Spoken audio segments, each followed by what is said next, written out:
Hello दोस्तों, मैं फिर से लेकर आया हूँ। ज्योग्राफी का क्वेश्चन है। देखिए, ज्योग्राफी का क्वेश्चन है खेत की। सिर्फ से ध्यान से सुनिए, ठीक है।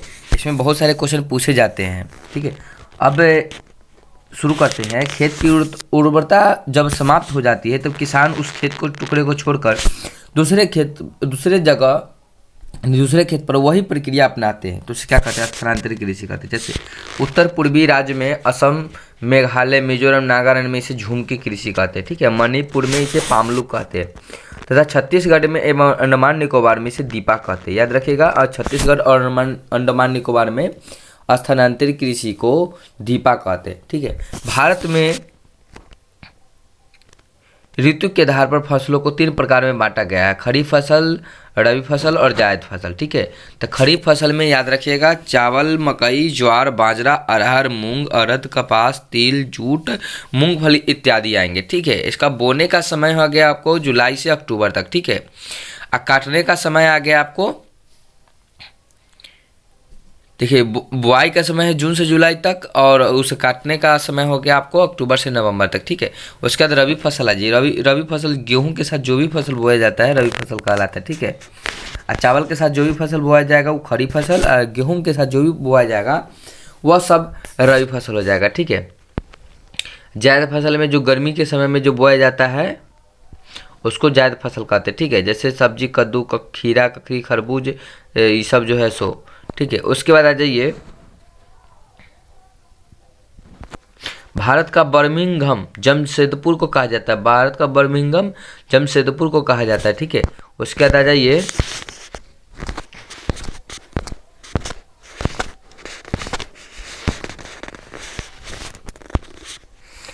आ जाइए आपका हो गया, भारत की सबसे बड़ी पुरानी तांबे की खान राजस्थान की खेतरी नामक स्थान पर है, ठीक है।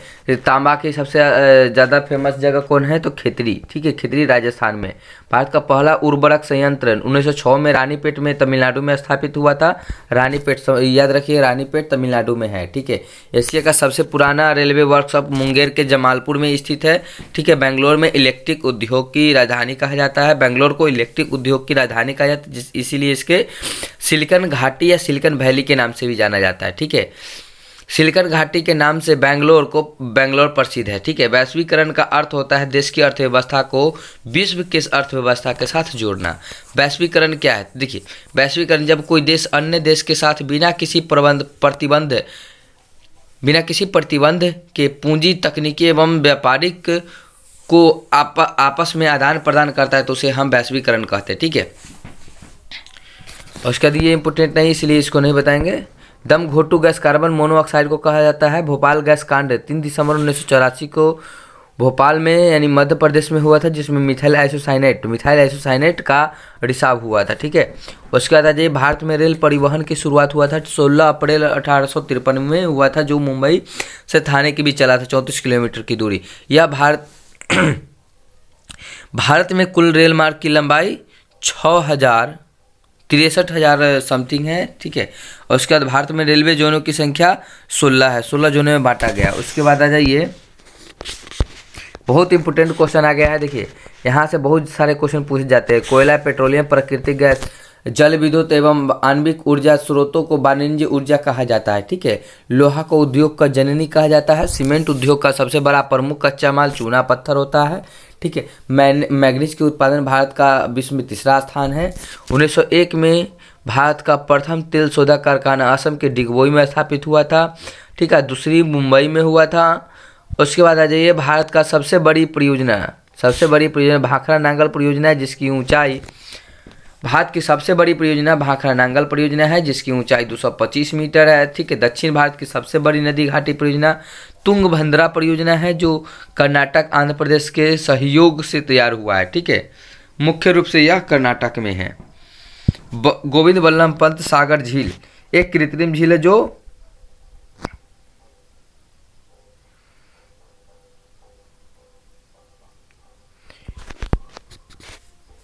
विश्व का सबसे लंबा महानदी पर स्थित है, जिसकी लंबाई 4801 मीटर है, ठीक है। हीराकुंड परियोजना उड़ीसा राज्य के महानदी पर बनाया गया है, ठीक है। महानदी उड़ीसा में है, ठीक है। महानदी उड़ीसा में है, हीराकुंड बांध उड़ीसा में ही है, ठीक है। उसके बाद आ जाइए भारत के केरल राज्य में मोनाजाइट की प्रचुर मात्रा पाया जाता है। भारत के केरल में मोनाजाइट अधिक मात्रा में पाया जाता है, ठीक है। भारत का यूरेनियम का विशाल भंडार जादूगोड़ा झारखंड के जादूगोड़ा में है और यह 97 किलोमीटर लंबी पट्टी में फैला हुआ है, ठीक है। यूरेनियम, डल्मेनाइट, वेनेडियम ये सभी खनिज समुद्र तटीय बालू में पाए जाते हैं, ठीक है। यूरेनियम, डुल्मेनाइट, वेनेडियम। उसके बाद आ जाइए 1955, भारत में 1955 में प्रथम आणविक रिएक्टर पर मुंबई में के निकट तारापुर में स्थापित किया गया था, जो एशिया का सबसे बड़ा परमाणु विद्युत गृह है, ठीक है। उसके बाद आ जाइए परमाणु विद्युत गृह कहाँ कहाँ है, कौन कौन राज्य में से हो, ठीक है। तो चलिए शुरू करते हैं। भारत में अभी परमाणु विद्युत गृह स्थापित, भारत में अभी 6 परमाणु विद्युत गृह स्थापित हुआ है, ठीक है। तारापुर जो है महाराष्ट्र में है, ठीक है। उसके बाद राणा प्रताप सागर परमाणु विद्युत गृह राजस्थान में है। उसके बाद रावत भाटा या राणा प्रताप सागर, ठीक है। उसके बाद कल पक्कम आ जाइए, तमिलनाडु में हो जाएगा, ठीक है। नरौरा ये हो जाएगा उत्तर प्रदेश के बुलंदशहर में स्थित है। उत्तर प्रदेश में नरौरा काकरापारा परमाणु विद्युत गृह गुजरात में 1992 में स्थापित किया गया था। कैगा कर्नाटक के जगावर में स्थित है, ठीक है। उसके बाद भारत विश्व का सबसे बड़ा पवन उत्पादक देश है, ठीक है। गुजरात के कच्छ में स्थित लांबा का पवन ऊर्जा संयंत्र एशिया का सबसे बड़ा संयंत्र है, ठीक है। जैविक पदार्थों से प्राप्त होने वाली ऊर्जा को जैविक ऊर्जा कहते हैं। गोंडवाना कोयले का निर्माण लगभग 20 करोड़ वर्ष पूर्व हुआ था, ठीक है। भारत के राजस्थान में सौर ऊर्जा की सर्वाधिक संभावना है, ठीक है। ज्वारीय एवं तरंग ऊर्जा उत्पादन है। भारत के अधिक अनुकूल परिस्थिति मन्नार की खाड़ी के लिए मानी जाती है, ठीक है दोस्तों। इसको आप लोग याद कर लीजिए, एक बार देख लीजिए, आपको बहुत हेल्पफुल मिलेगा। उसके बाद हम फिर अगले वीडियो लाएंगे। ये बहुत इंपॉर्टेंट क्वेश्चन है, इसको याद रखिएगा। हैसूर विधि का विकास ऑस्ट्रिया के एक सैन्य अधिकारी लेहमान ने किया था। किसने किया था? लेहमान ने किया था, ठीक है। हैसूर विधि का विकास किसने किया था? तो ऑस्ट्रिया जिसकी राजधानी कहाँ है? वियना है। कहाँ है? वियना है, ठीक है। उसके वहाँ का सैन्य अधिकारी लेहमान ने किया था। उसके बाद जो उच्चावच निरूपण के लिए हैसूर विधि के अंतर्गत मानचित्र में छोटी छोटी एवं खंडित रेखाएं खींची जाती है। छोटी छोटी एवं खंडित रेखाएं खींची जाती है। क्यों खींची जाती है? तो उच्चावच के निरूपण के लिए छोटी छोटी महीन एवं खंडित रेखाएं खींची जाती है। उसके बाद भी आकार की घाटी का निर्माण नदी द्वारा होता है, ठीक है। उसके युवावस्था में ही किया जाता है। उसके बाद पर्वतीय छायाकरण ये इम्पोर्टेंट क्वेश्चन है, ठीक है। इसको बढ़िया से देखते रहिए। सभी एनसीईआरटी से लिया गया क्वेश्चन, सभी जो है एनसीईआरटी से लिया गया क्वेश्चन है, एनसीईआरटी, ठीक है। बहुत ही इंपॉर्टेंट क्वेश्चन है, वीवीआई क्वेश्चन है। एक एक करके हम आपको बताते चल रहे हैं, इसको नोट करते चलिए।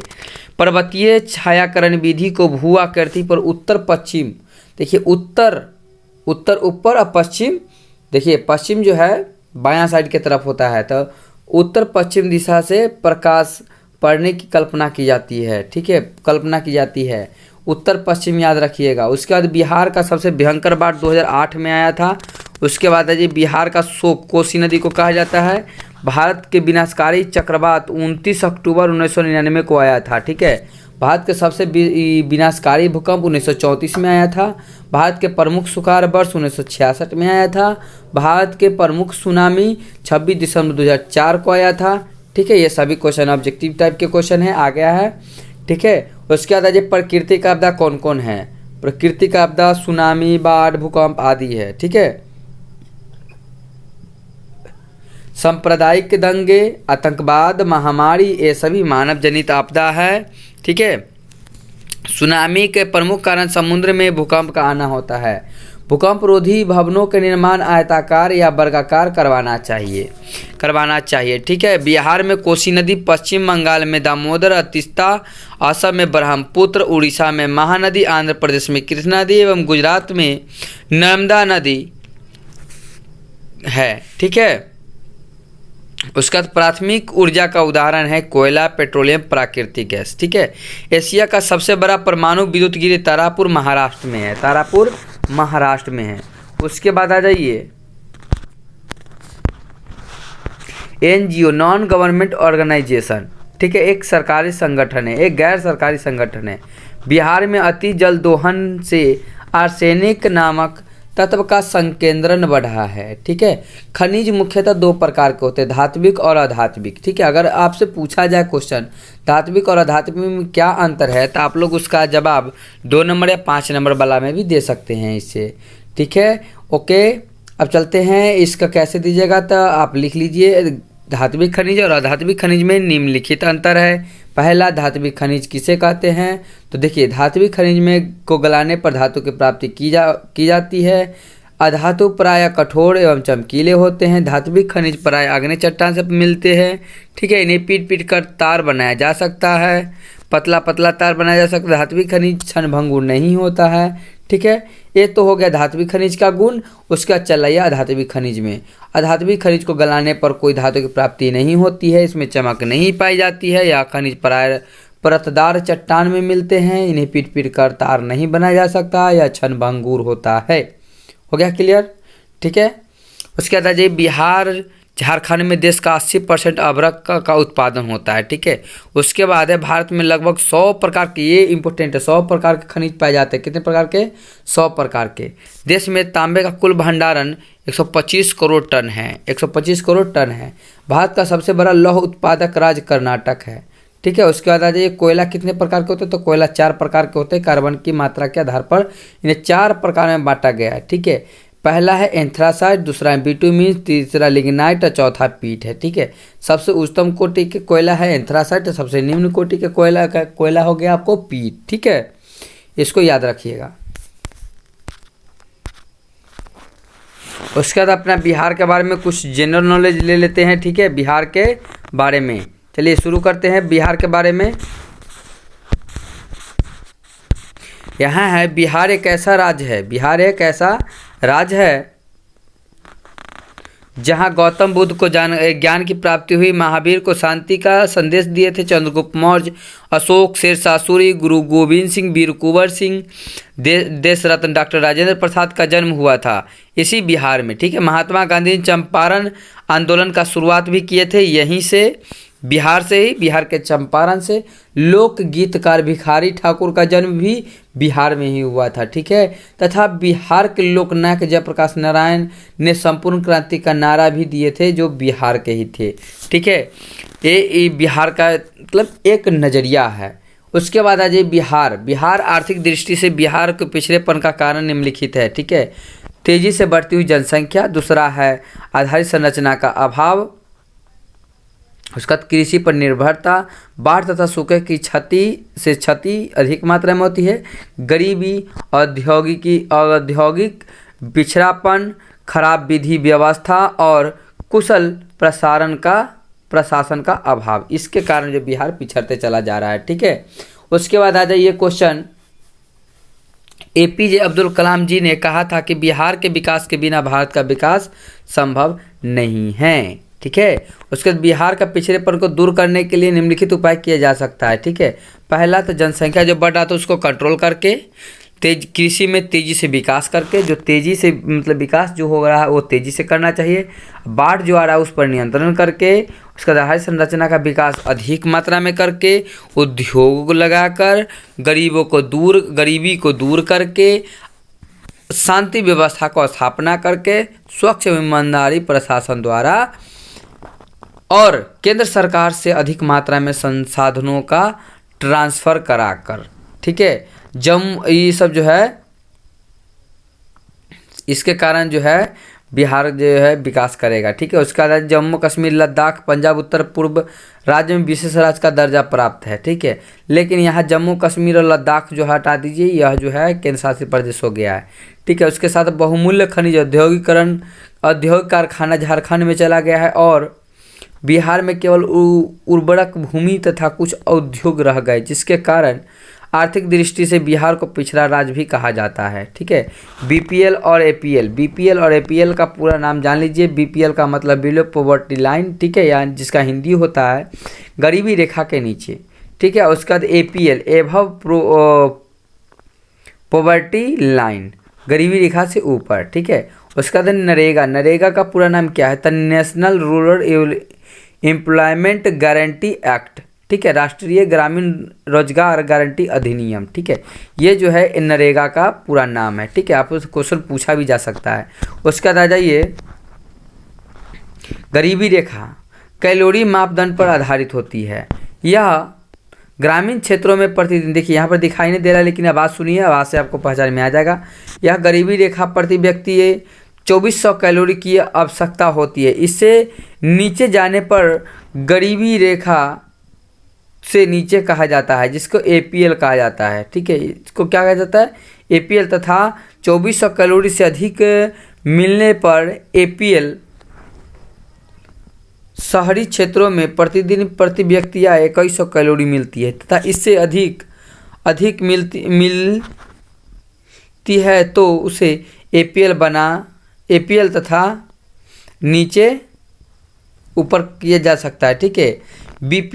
BPL पूरा दिखाई नहीं दे रहा है। उसके बाद चलते हैं हम अगला क्वेश्चन पर। अगला क्वेश्चन क्या है, इसमें देखिए, भारतीय राष्ट्रीय कांग्रेस की स्थापना 1885 में हुआ था, ठीक है, कब हुआ था, 1885 में हुआ था।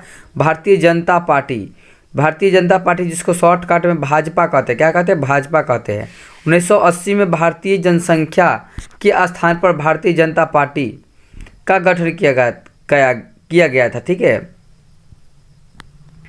उसका जिसका प्रथम अध्यक्ष अटल बिहारी वाजपेयी थे। कौन थे, अटल बिहारी वाजपेयी थे, ठीक है। भारतीय कम्युनिस्ट पार्टी मार्क्सवादी CPI, ठीक है, का 1964 ईस्वी में हुआ था।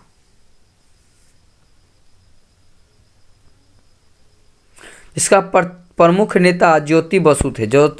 सोमनाथ चटर्जी, AK गोपालन तथा B राममूर्ति हैं, ठीक है। बहुजन समाज पार्टी बसपा, जिसकी स्थापना 1954 में काशीराम ने किया था। कौन किया था, काशीराम ने किया था।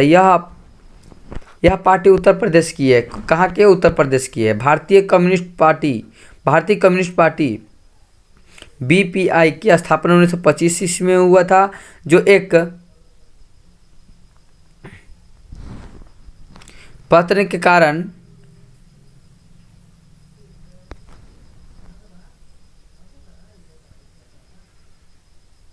दिखाई नहीं दे रहा इसमें, ठीक है। उसका चला ये नर्मदा घाटी परियोजना गुजरात, महाराष्ट्र, मध्य प्रदेश राज्य से संबंधित है। इसको याद रखिए, गुजरात, महाराष्ट्र, मध्य प्रदेश से संबंधित है, ठीक है। दल बदल कानून सांसद विधायकों पर लागू नहीं होता है, ठीक है। दल बदल कानून जो है सांसदों और विधायकों पर लागू नहीं होता है, ठीक है। उसके बाद आ जाइए, आपका क्वेश्चन हो जाएगा, लोक जनशक्ति पार्टी एक राष्ट्रीय दल नहीं है। इसका प्रमुख नेता रामविलास पासवान थे, जो हाल ही फिलहाल में गुजर गए हैं। क्या हुए हैं, गुजर गए हैं, ठीक है। अब हम आप लोग को आगे ले चलते हैं।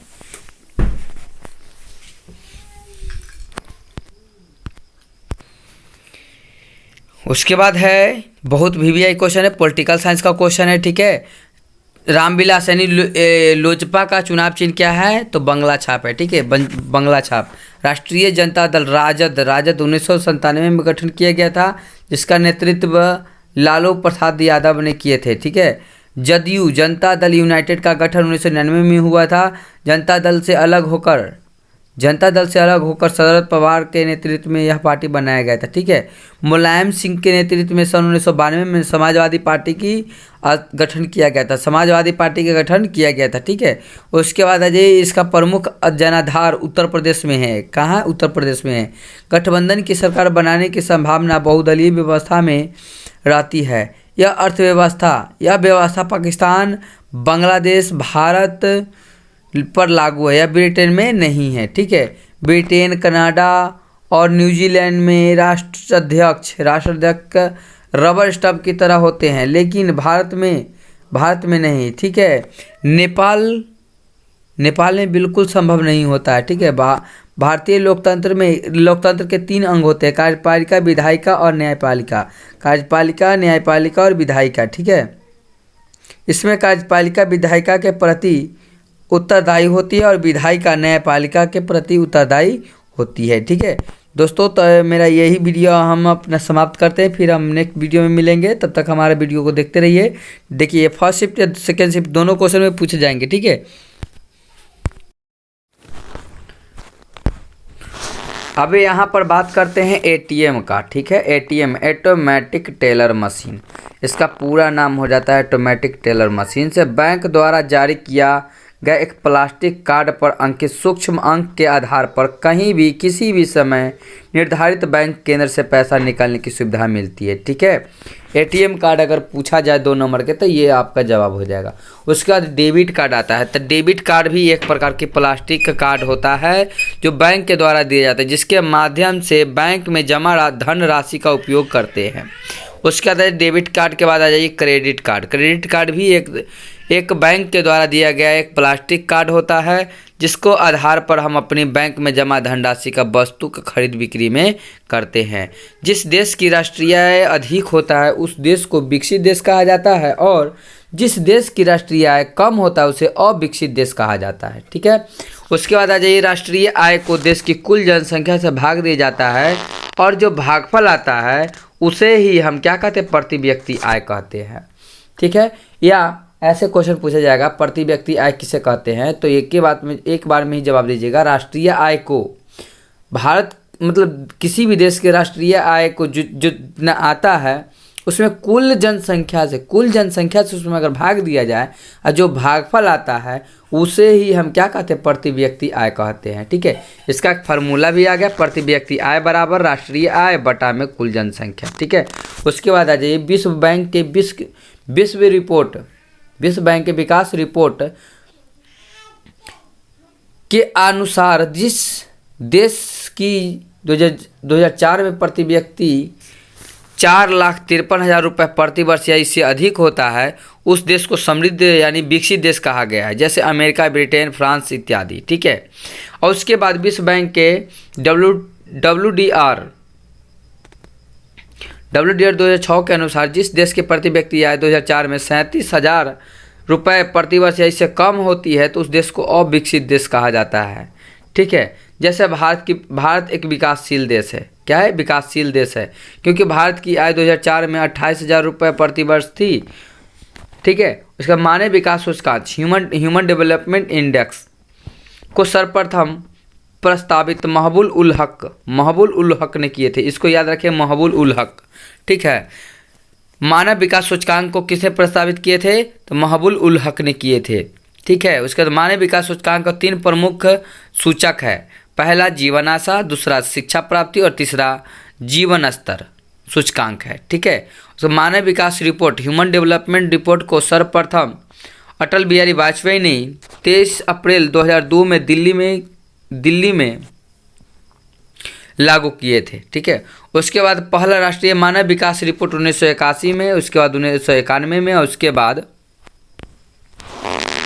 2001 के लिए राज्य तथा संघ राज्य के HDI मूल्यों के अनुमानों में बिहार मध्य प्रदेश MA से मध्य प्रदेश और M से मध्य प्रदेश, A से आंध्र प्रदेश, ठीक है। आंध्र प्रदेश यहाँ छूट गया, A से आंध्र प्रदेश हो जाएगा। उसका R से राजस्थान और U से उड़ीसा का दर सबसे कम था, जिसके कारण इन पाँचों को बीमारू राज्य कहा गया है। BIMARU बीमारू, ठीक है। BI से बिहार, M से मध्य प्रदेश, A से आंध्र प्रदेश, U से उड़ीसा और R से राजस्थान को बीमारू राज्य कहा गया है, ठीक है। क्वेश्चन पूछा जाएगा इनमें से कौन बीमारू राज्य है, और दूसरा क्वेश्चन पूछा जाएगा इनमें से कौन बीमारू राज्य नहीं है, ठीक है। तो कर्नाटक ज़्यादा ऑप्शन में रहता है, इनमें से कौन बीमारू राज्य नहीं है तो कर्नाटक हो जाएगा, ठीक है। मारिएगा कर्नाटक, सही हो जाएगा। उसके बाद है वे सभी तत्व जो देश के आर्थिक विकास के आधार से है उसे देश का आधारिक ढांचा कहा जाता है, जैसे बिजली, परिवहन, संचार, बैंकिंग, स्कूल, कॉलेज इत्यादि, ठीक है। भारत में पुलिस की स्थापना लॉर्ड कॉर्नवालिस ने किया था, ठीक है। और रोटी CO2 के कारण फूलती है। अब हम आ गए हैं ज्योग्राफी में है भारत में कुल 228 राजमार्ग है, ठीक है, जिनकी कुल लंबाई 66,590 किलोमीटर है। ठीक है, उसके बाद है देश में सबसे लंबी राष्ट्रीय राजमार्ग NH7 है। क्या है? NH7 है। उसके बाद आ जाइए, देश में सबसे लंबा राष्ट्रीय राजमार्ग NH7 है, जो वाराणसी, जबलपुर, नागपुर, हैदराबाद, बेंगलुरु एवं मदुरई होते हुए कन्याकुमारी तक जाती है। कन्याकुमारी तक जाती है, जिसकी कुल लंबाई 2369 किलोमीटर है। ठीक है, स्वर्णिम चतुर्भुज आ गया है। अब क्या आ गया है? स्वर्णिम चतुर्भुज। ठीक है,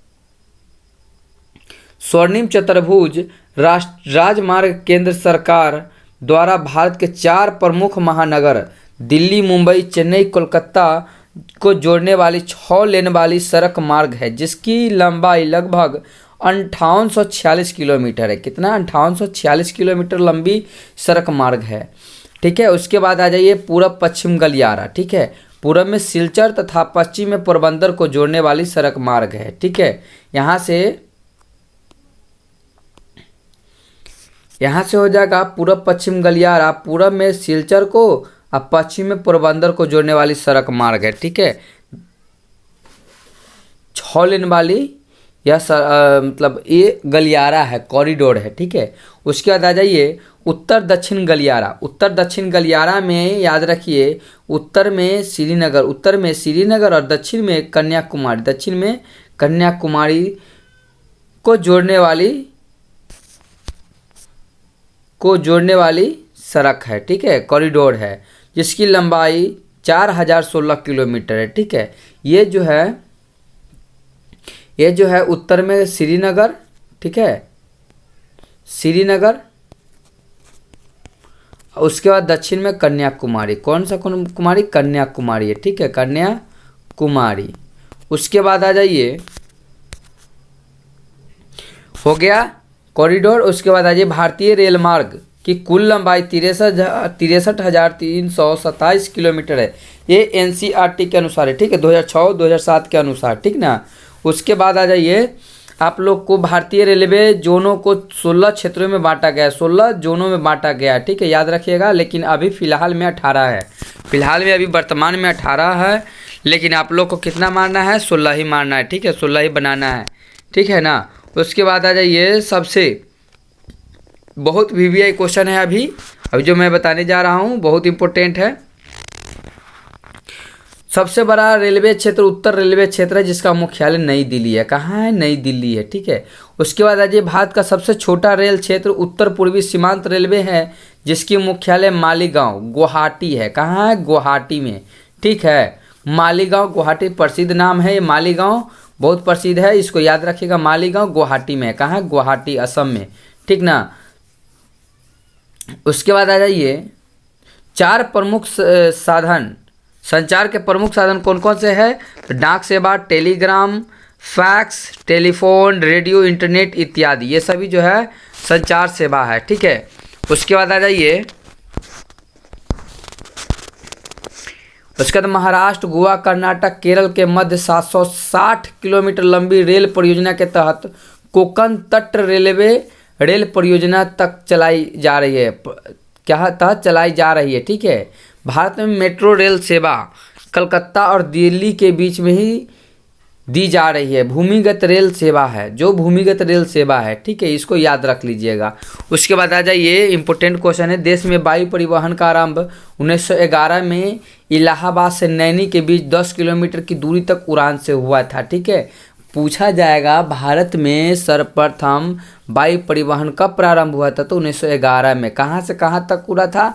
तो इलाहाबाद से नैनी तक उड़ा था। ठीक है, उसके बाद आ जाइए, भारत में 5 आंतरिक जलमार्ग का राष्ट्रीय जलमार्ग घोषित किया गया है। ठीक है, पहला है राष्ट्रीय जलीय मार्ग 1, जो यह इलाहाबाद से हल्दिया के बीच यानी कलकत्ता तक जाती है, 1620 किलोमीटर में है। ठीक है, दूसरा है जलमार्ग संख्या 2, यह सदिया से धुबरी तक जाती है, 891 किलोमीटर लंबाई में है, ब्रह्मपुत्र नदी में विकसित है यह ज़्यादा।